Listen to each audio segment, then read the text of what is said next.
శుభోదయం.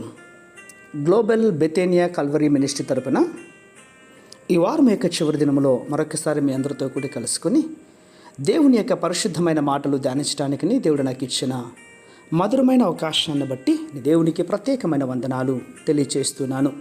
చాలా సంతోషం. నిన్నటి దినంలో అద్భుతమైనటువంటి గుడ్ ఫ్రైడే ఆరాధన మనం చూసుకున్నాం.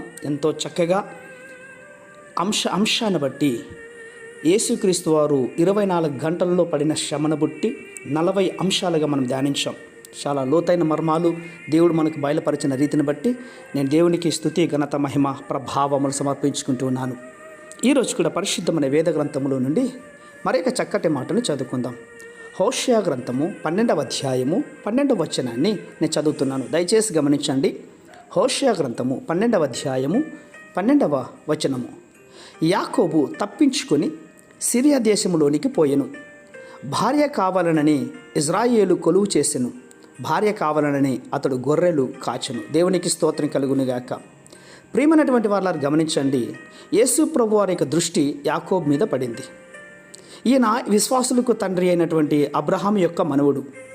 ఇజ్రాయేల్ 12 గోత్రాలకు మూల పురుషుడు. తన దినములలో ఎలాగూ వెచ్చించాడో మనం గమనిద్దాం. యాకోబు రాహేలు కోసం 7 సంవత్సరాలు కొలువు చేశాడు.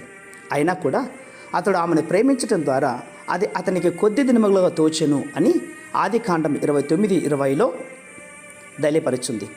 భార్య కావాలని అతడు గొర్రెలు కాచెను అని చాలా సూటిగా వ్రాయబడిన మాటను మాకు గుర్తు చేస్తుంటున్నాను.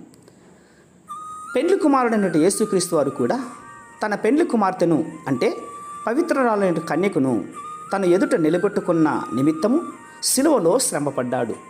అందును గురించి అపోస్తలులు ఏమన్నారంటే, దేవుడు తన స్వరక్తిమిచ్చి సంపాదించిన తన సంఘము అని చెప్తున్నాడు.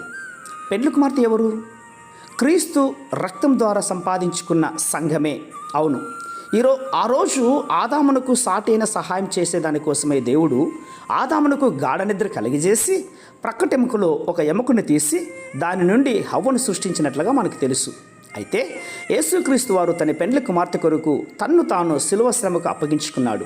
బల్లెపు యొక్క పోటు ప్రక్కటలో గుచ్చిపడినట్లుగా ఆ శరీరంలో నుండి రక్తము నీరు కారినట్లుగా మనం చూస్తుంటున్నాం. ఇదంతటి దేనికి సాదృశ్యం అంటే సంఘమును సంపాదించుకున్న సంగతిని బలిపరుస్తున్నాడు. ఆ సంఘం ఎవరు అంటే ఈ మాట వింటున్న నీవే, నేనే, మనమే.